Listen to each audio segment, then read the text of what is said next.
Hi, welcome to Chard Review. When a weak and discredited horse is forced to serve in World War I, brave young man faces the enemy army to rescue his best friend. Today we will recap the story of the 2011 film War Horse.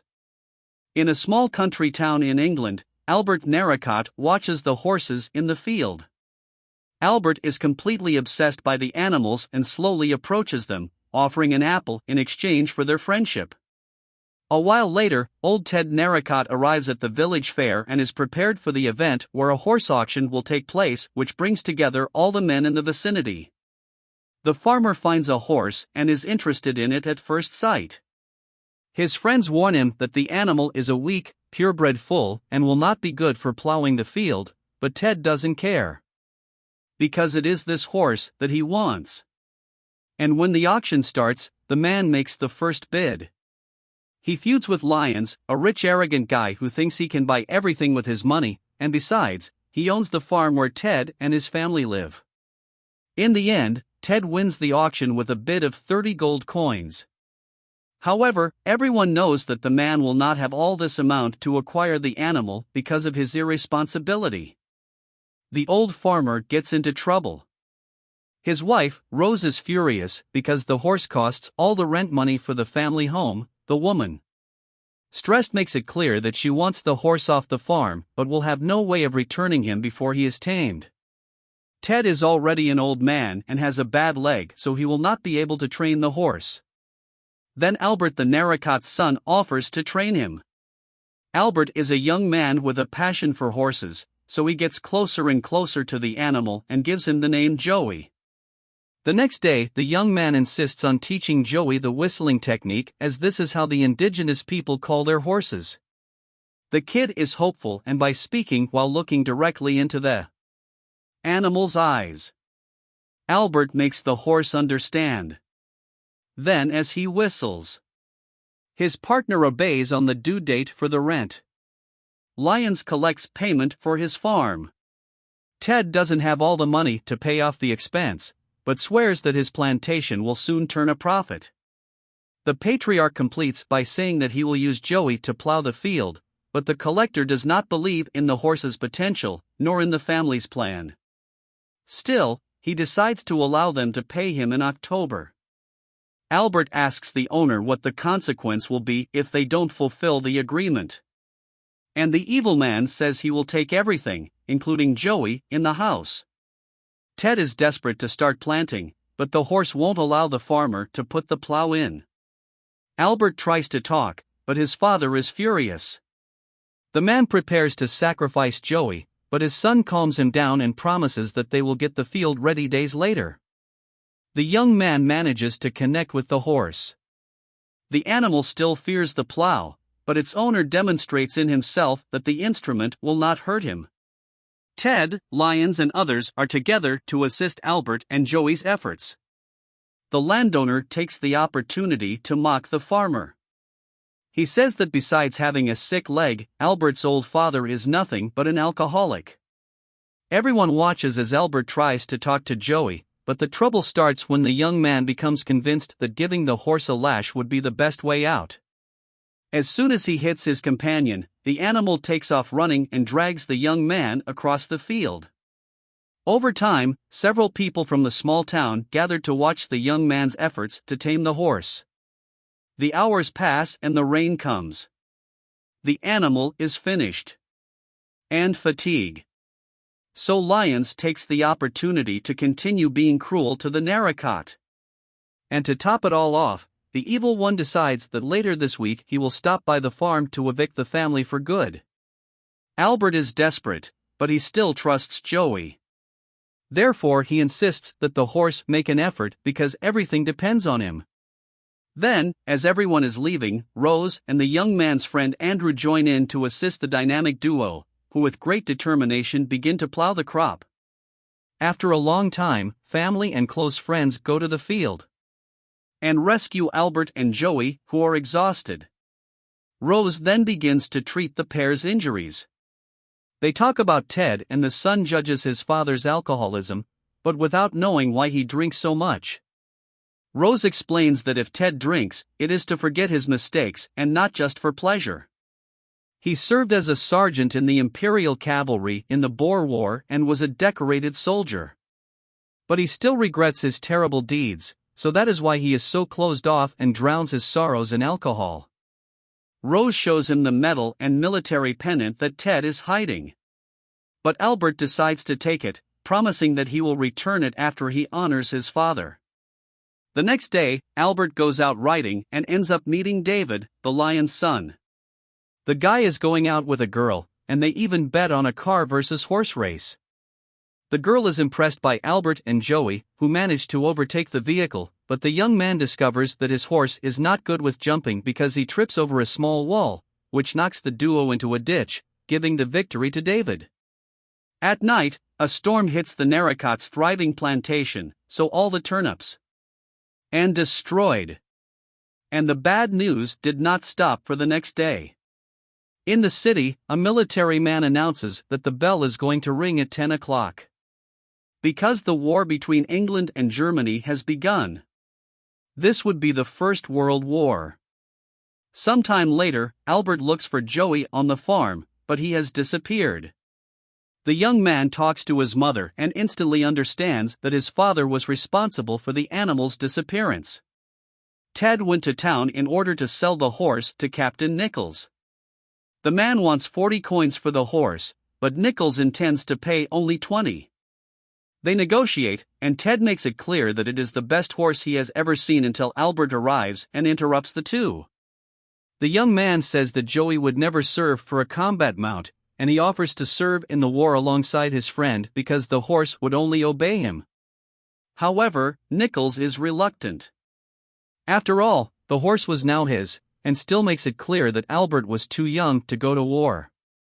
The military man adds that the young man's family needs this money and says he knows that the payment was too little for such a good horse.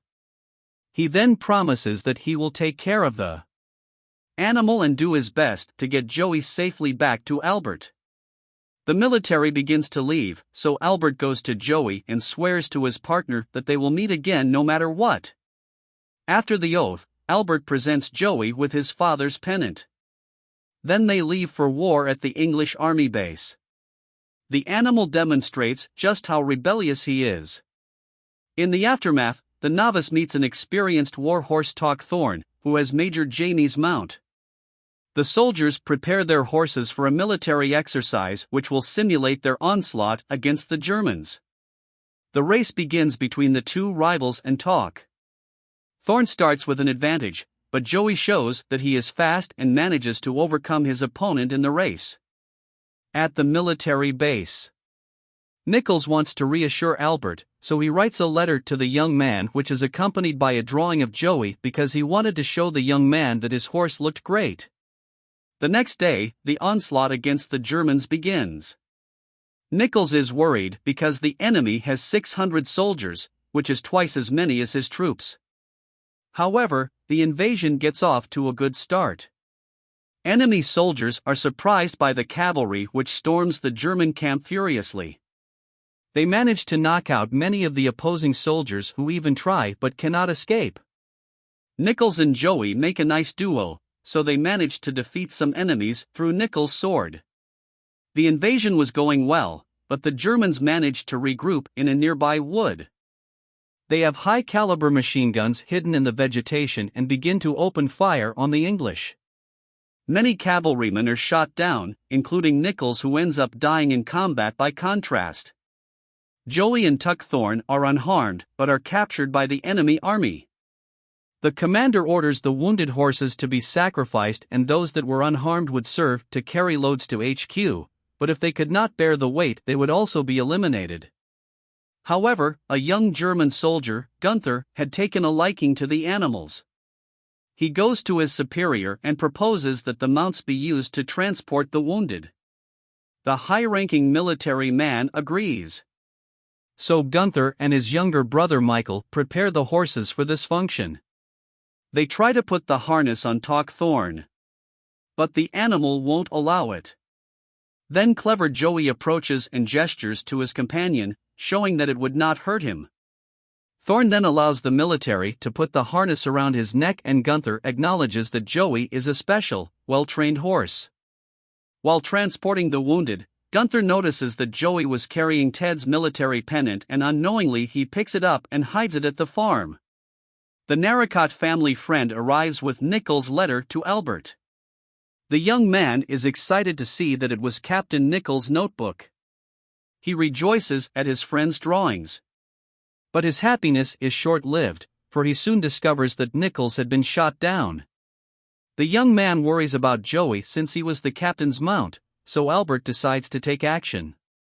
Back in the war, the German military announces that they will send another platoon to the front line. Private Gunther will stay to take care of the horses and will be in charge of transporting the camp away from the enemies, but unfortunately his younger brother Michael is selected to serve on the front lines.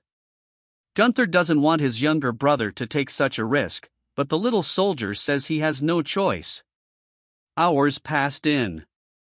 The platoon is on its way to the trenches until Gunther shows up with Joey and Top Thorn. The soldier captures his brother and puts him on top of Top Thorn. Then they both desert and run away from the other soldiers.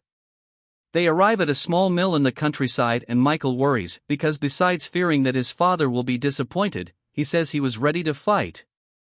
Hours later, at dawn, the brothers are awakened by the German soldiers who found them.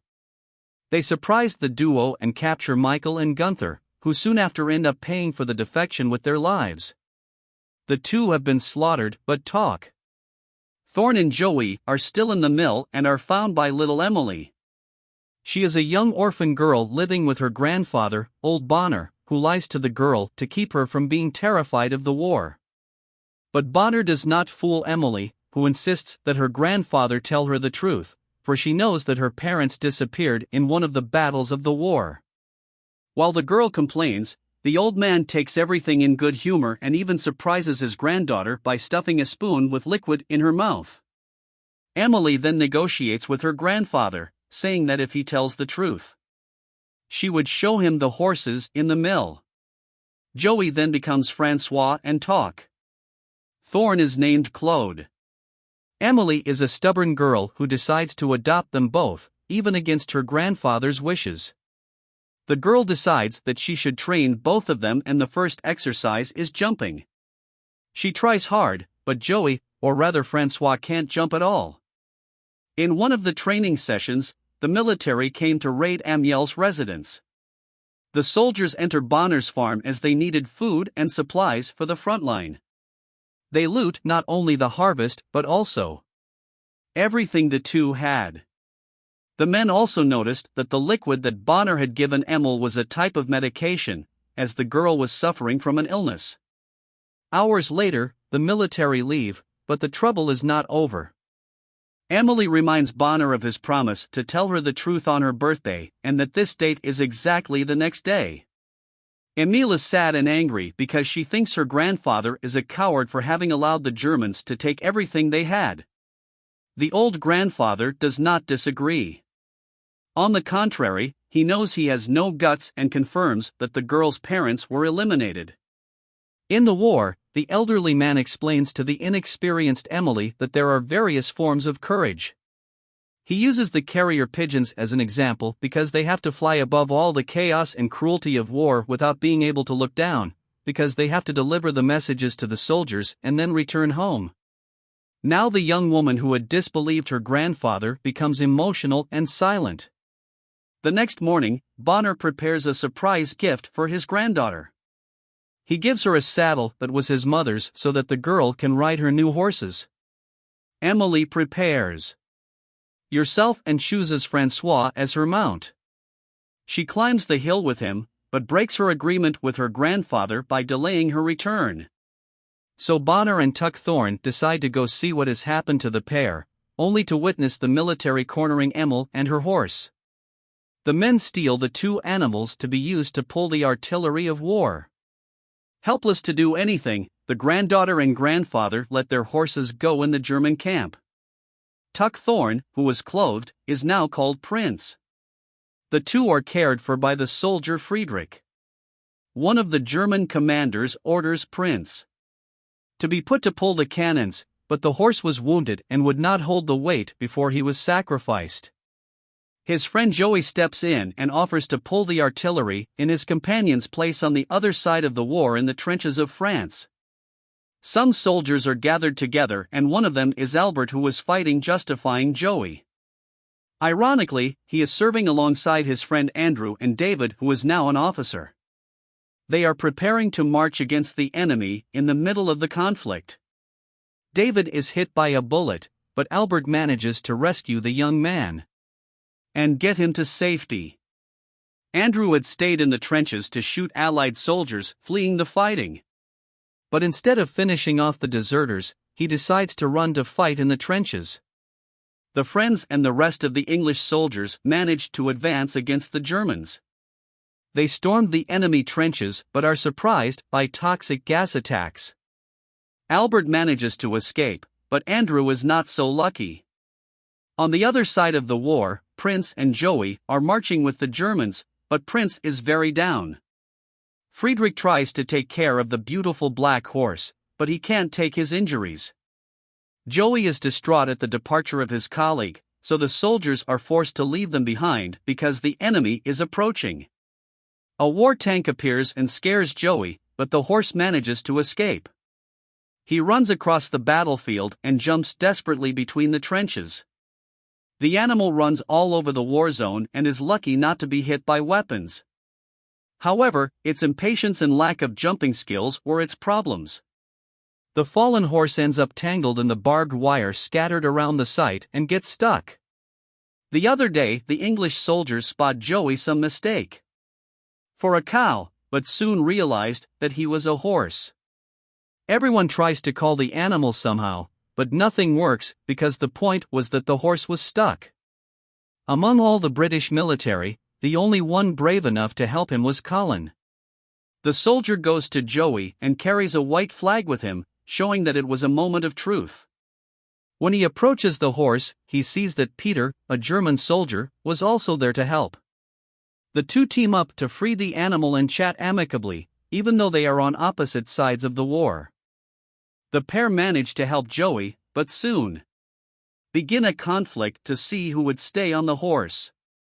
They decide that they are going to cast lots, and on a coin toss Colin is the winner. After winning the horse, Colin shakes Peter's hand. Although there are only 30 minutes left before the two fight, the military men greet each other and wish each other a good life. On the other side of the war, David and Albert are wounded but still alive. Albert is temporarily blinded by gas exposure, and fortunately Colin was also at the field hospital to treat Joey's injuries. The problem is that the horse was badly injured and with tetanus. Albert does not see the animal, but he finds out from a soldier that a miracle horse is in the hospital. The doctor insists that it would be best if Joey was sacrificed because it was the best thing for him. Then, just as the brave horse is about to receive the mercy shot, he hears the unique whistle. After 4 years, after so many owners in so many battlefields, Albert and his faithful friend are reunited. Everyone doubts that the animal is the young man's horse, but the emotional soldier describes every part of his companion, including its white legs, in the white spot on its forehead. The soldiers and doctors disbelieve it, but when they removed the clay from the animal's body, they realized that it was the horse that the young man had described in such detail. The hospital's chief physician determines and promises Albert that Joey would be treated the same as a soldier. After all, he was one too. The next day, after 4 years of war, a military man announces that the bell will ring at 11 o'clock because the First World War will come to an end. The bell sounds in all. The soldiers fallen in battle are remembered. All seemed well until one of the leaders determines that all war horses are to be auctioned except those of the officers. Albert could do nothing, but when Joey was about to be taken to the auction, all the soldiers who knew the story of the miracle horse and its owner made a collection and gathered the amount of £29 so that Albert could buy Joey. Minutes later the auction begins. A wealthy butcher disputes Joey with the military, but in the end neither of them wins. The winning bid was by Bonner, who appeared offering the final sum of £100 for the horse. Later, Albert makes several appeals to the old man. He wants to buy the gentleman's horse, but Bonner has traveled for 3 days for the animal, as he was all that was left of a memory of his late granddaughter. Joey refuses to go, but Albert talks to his old companion. He tells the horse how lucky they are to have met and reunited, then hands the brave animal over to its new owner. Bonner sees the whole situation and shows Albert the pennant, asking if the young soldier recognized it. The young man immediately confirms, saying that the object belonged to his father's regiment. Bonnet then returns not only the pennant, but Joey as well. He gives the horse back to its first owner because he is sure that this is what his late granddaughter would do. Albert gets emotional and asks the gentleman the name of his granddaughter, and he replies that her name was Emily. On a beautiful sunset, Albert and Joey finally return to the house and the two of them meet Rose and Ted again. Albert approaches his father and returns the military pennant to old Ted. In the end, the family was finally reunited, so they hugged while the miraculous Joey is thrilled to see his family together again. So what did you think of this movie? Leave it in the comments. Hello, and if you like the video, please like and subscribe for more movie recaps. See you next time.